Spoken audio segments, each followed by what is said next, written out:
తిరుపతి నగరంలో ఉన్నటువంటి మోహన్ బాబు యూనివర్సిటీలో అనేక అక్రమాల పైన అనేక సంవత్సరాల నుంచి విద్యార్థి తల్లిదండ్రులు, విద్యార్థి సంఘాలు పెద్ద ఎత్తున ఆరోపణలు చేశాయి. అవి కూడా రాష్ట్ర హైయర్ ఎడ్యుకేషన్ వాళ్ళు అక్రమాలు జరిగాయి, ఆ డబ్బులన్నీ కూడా తిరిగి విద్యార్థి చెల్లించాలని గతంలోనే చెప్పారు.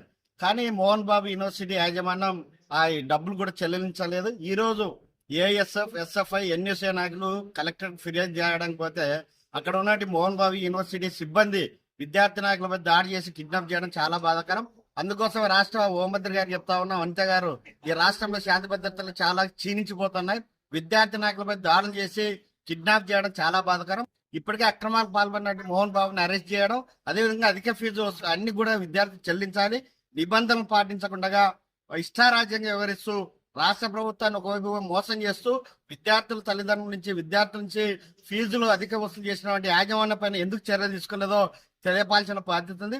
అందుకోసం డిమాండ్ చేస్తున్నాం, తక్షణమే యూనివర్సిటీ యాజమాన్యాన్ని అరెస్ట్ చేసి కిడ్నాప్ చేసినటువంటి విద్యార్థి సంఘాల నాయకులు విడుదల చేయాలని, అదేవిధంగా ఈ రాష్ట్ర ప్రభుత్వం కూడా దానిపైన ప్రత్యేకమైన కమిటీ ఏర్పాటు చేసి అక్రమాలపైన నిజాలు వెలుగుపాల్సిన అవసరం ఎంతైంది.